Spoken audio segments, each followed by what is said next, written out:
Welcome all. Appreciate everyone taking their time to watch or attend this webinar. I'm joined by Jacob Gansler with Petaluma Insurance Agency, and the topic of this webinar is Don't Be Spooked by Cyber Insurance. Appreciate your time. Don't plan to take too much of it. And if you have any questions, please use the question and answer button on Zoom here, and more than happy to answer any questions after we have both presented. With that being said, I will begin. So in this regard,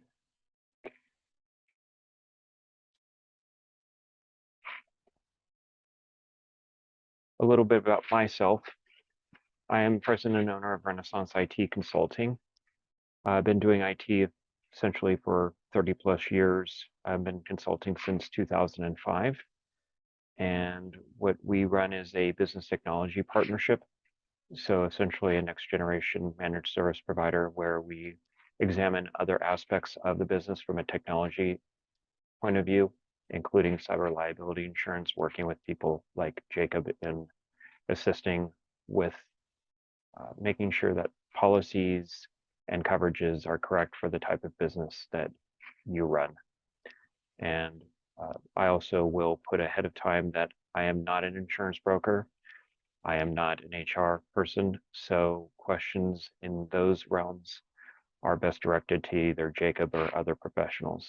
What I do represent is more the technology and IT side of things. So many people and companies I talk to as well, we're not going to be attacked by cyber criminals. We're not a real big threat. If something happens, we can do recovery. But that's not true any longer. Unfortunately, with cyber insurance, it will help cover you for losses and other types of breaches. And for some people, they like to see numbers. So I threw this together of why you need cyber insurance and why you need good coverage from your IT provider as well. Businesses fall victim to ransomware every 11 seconds. In January of 2022, over 1.2 million Microsoft accounts were compromised. It takes companies an average of 196 days to detect a data breach. The average breach costs a company about $7.20 per minute. And if you multiply that by the average number of days to detect a data breach, just up to that point, you're looking at over $2 million. 60% of companies close within 6 months of a data breach or cyber attack without having proper insurance and recovery as well. One number I like to throw up, because the evil Halloween leprechaun is out there, is that cyber criminals made over $6 trillion in 2021. So that is a big number. So oftentimes as well, we get the question, so where do IT and insurance work together? Well, I think we all know what an IT firm does. It does kind of your workstation servers, your cybersecurity. Your insurance sets up your policies, works with you on making sure. Most brokers like Jacob will make sure that the gaps are understood, that limits are understood, that you have proper insurance in place for a potential breach or cyber attack. Where we work together is if there is an incident, a breach, and also on the recovery side. And that's where we kind of work together in making sure that we recover a business, that payouts are correct, working with law enforcement, working with legal, working with marketing in getting a breach and or ransomware recovered as quickly as possible so that your business does not go under. So on cyber insurance forms, there is often questions or acronyms that are being used that we often get asked from the IT side. So I'm going to define the ABCs of security. Uh, I think the first one, 90% of people will understand is multi-factor authentication. This is when you're in, say, Office or Outlook or another application, and it asks you for a code that is sent to a device, to an application, or to your phone as a text, and then you enter that code in. So that is the basic multi-factor authentication, is having more than one way besides a password to authenticate that you are who you are, and you're allowed to gain access to a service, email, etc. NGAV, or Next Generation Antivirus. This uses a combination of artificial intelligence, behavioral detection, machine learning algorithms. It's basically not your Norton or McAfee, where you have to rely on a signature that comes in once a day to patch your antivirus to protect against some new threat. This anticipates and helps identify files that you may be downloading that are malicious, or a program that you may have accidentally installed that then is malicious, and will help block that. EDR, endpoint detection and response, goes a little bit beyond the antivirus. It will monitor endpoints, workstations, collect data from activities that may signal a threat. We'll look at processes that are running. We'll look at some network telemetry, and possibly if something's being changed in a deeper part of the computer, the registry, and then we'll alert on that. PDNS is protective DNS. This checks network traffic that is going from endpoints out to see if traffic is going to where there could be some suspicious domains, suspicious addresses that could signal that maybe the endpoint has some malicious activity going on with that, possibly breached, and helps prevent and block that network traffic from going forward, or possibly triggering something like a ransomware attack. And finally, SIEM, security endpoint and event management. And that does a number of activities for a full network. So it gathers vast amounts of data in one place, organizes it, and then determines if it shows a sign of a breach or a threat or an attack. It'll look at things like event correlation. It'll look at network traffic, and it does this from a full network aspect. The first number 2 through 4, NGAV, EDR, and PDNS, are more endpoint specific and are helpful, especially if a workstation or endpoint is off the main network. So for remote workers, a SIEM will help more with a centralized network or company. So for employers, a few things that I will pass along that go beyond the acronyms that will help you in preventing breaches, preventing attacks, and hopefully preventing to have to invoke a claim on your insurance policy. I always like to break it down into 3 groups. The first is education, phishing testing and training. 90% of employees are the cause of a cyber attack. And so by educating, by testing, if they click on links, if they're entering data, you can find out where the weak points are in your own company and hopefully train and test them. Dark web scans will look out on the dark web to see if compromised credentials are being sold, and can give you the leg up on changing those credentials and locking down systems before it gets to a point of a breach. HR policies. This is along the lines of what is acceptable use. Do you have a bring your own device to work policy? And how are you protecting that in the event that an employee might have fallen victim to a cyber attack, or they may be a malicious actor themselves? How are you wiping data? How are you getting that device off the network? EFT, or electronic fund transfer policies. This is coming up more and more, of having a specific policy so you don't have a CFO that accidentally falls for wiring $50,000, thinking that they're wiring it to a real person, a real company, a real employee, and finding out that it isn't true. So usually there's different methods of setting these up. sometimes by having two people acknowledge that the transfer needs to happen over a certain amount, sometimes putting code words in an email that signifies that maybe a wire transfer is real. There's different ways to set that up. Next is prevention. One thing that can definitely help with certain systems is removing local administrative rights. So when someone accidentally installs something, downloads a link, opens a link, and allows software to be installed on a system, can lead to breach or ransomware. By removing that and giving access only to administrators or to certain whitelisted applications and services, can help prevent a breach from happening. Updates and patches. This one, a lot of people just say, yeah, I'll update when I need to do it. Just as an example, Microsoft patched over 1,000 flaws in its products in the last 9 months. Any one of those flaws could lead to an attack happening on a breach, through a breach or ransomware into a network. So just keeping your applications and services updated and patched is a very easy thing to do and can greatly reduce the possibility of an attack. Encryption. Looking at both workstation encryption and on email encryption. Email goes out through as plain text, and the problem with that is someone can sniff email, look at key account numbers, look at sensitive data, and can then utilize that for their own means. Encrypting an email from end to end can block that type of cyber activity or cyber attacks.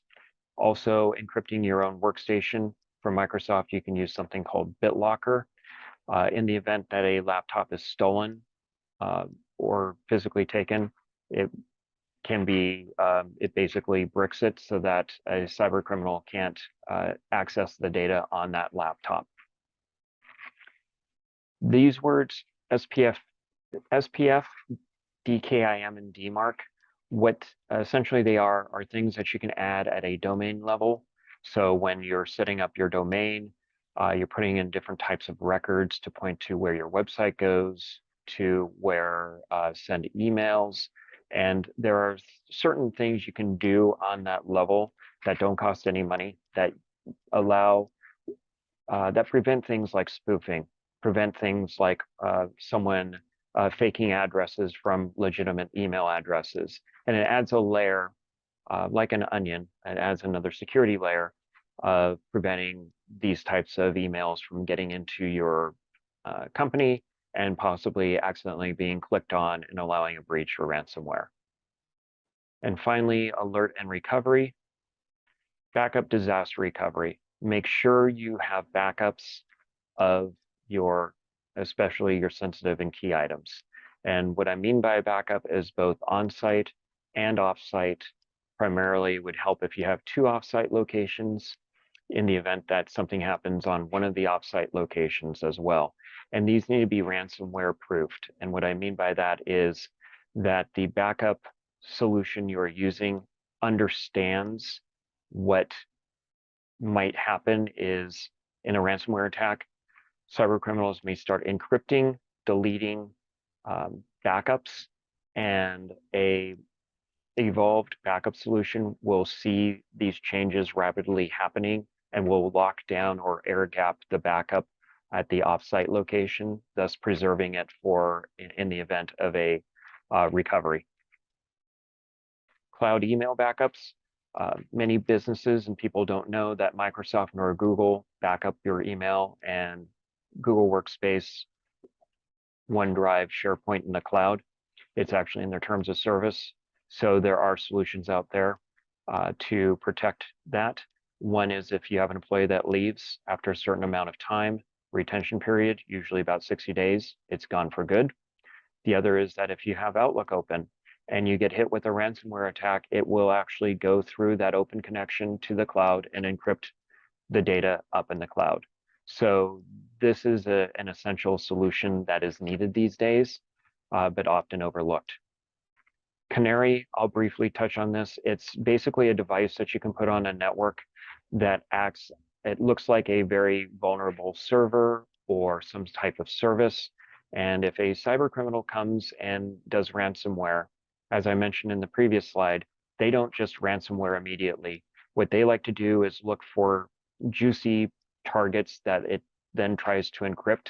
So this sets up as like a canary in the coal mine, that if there is a active threat in your network, they will most likely try to connect to this canary, which will then chirp and alert your IT provider or group that you may be dealing with something and give you that little extra time to possibly set up a defense or get your recovery set. And a cyber incident response policy. This is popping up more and more on policies, and this is basically a break glass if a breach or ransomware happens of what to do, who to notify, and especially from an insurance side, what to do and not to do. You don't want to immediately start backups, recovery. You don't want to start doing things on your own because you may have violated your claim for insurance. So by having this policy in place, it gives a run book on is this really a threat? Who gets notified? What do we do step by step? And then afterwards, lessons learned. How can we prevent this in the future? So with that being said, I also have a social engineering red flags. It's a PDF and poster that I'm sending out, so feel free to email me for that.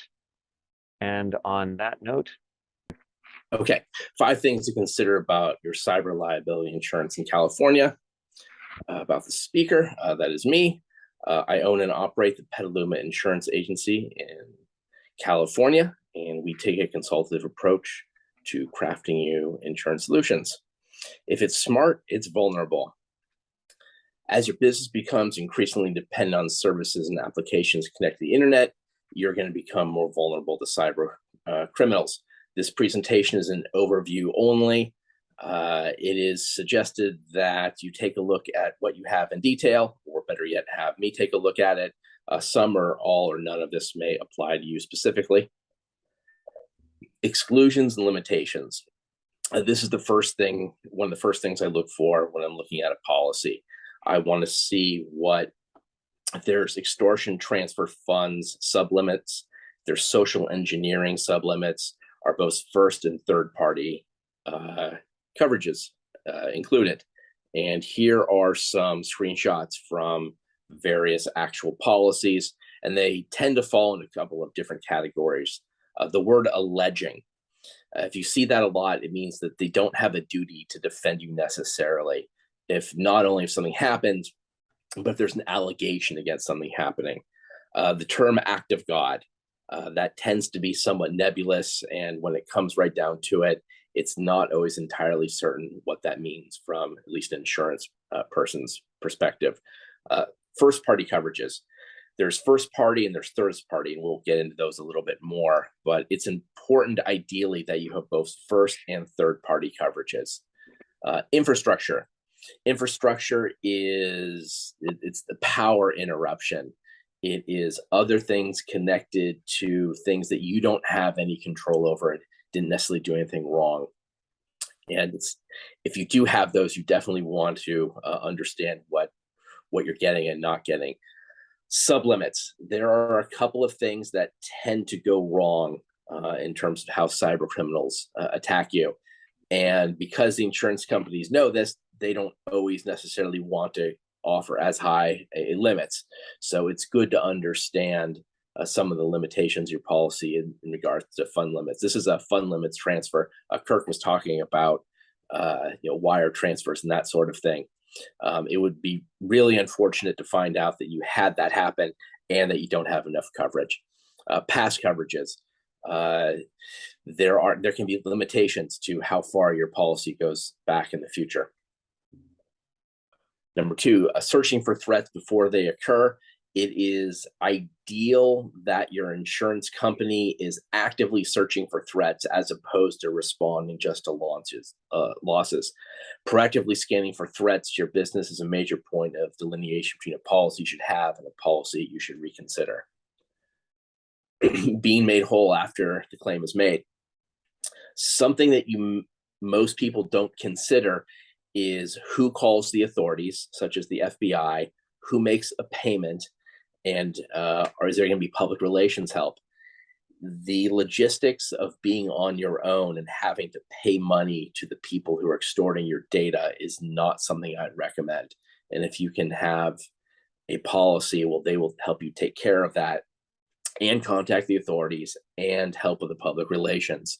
That is better than not having it, in my opinion. First and third party coverages, number four. First party is you and your business. Third party is your clients and others. You may be in a profession or business where you have other people's data, and it's preferable to have all of those limits laid out on your policy as plainly as possible, specifying what's covered and to what amount, as opposed to not having that coverage at all. And number five is red flags. Do you have a true cyber liability policy or network breach endorsement on a general liability policy? And there's nothing inherently wrong with having just a little bit of cyber coverage in with your general liability. I think it's going to become more and more common, but it's important to know whether or not that's enough.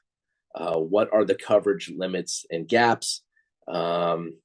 It's good to know what your policy does and doesn't do well. Did the quote process provide any kind of personalized risk assessment? Typically, the higher end cyber liability policies will go through and take a detailed look at your domain name and the technical side of what you do and give you a personalized assessment. Have you discussed how to mitigate cyber risk by technical consulting, understanding what is and is not covered, and better insurance? And all of those things are available to you before a loss happens. And it's important to understand what is and what is not in your policy. If you like a copy of this deck, please send an email to this address. And if you would like, please feel free to visit us online at petalumainsurance.net. That concludes my presentation. Great. Thank you, Jacob. Seeing if there's any questions that are needing to be answered.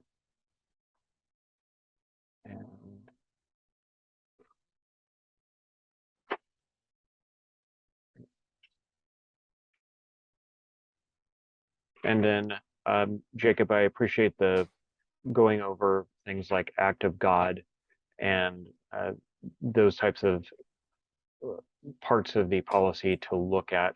What do you think is if someone's looking through their policy, what would you say is kind of, I know you raised red flags, but if they are looking at their policy and there is, what is one or two things that if they see those things or don't see those things in our policy, then they should probably talk to their broker or somebody else about getting a policy?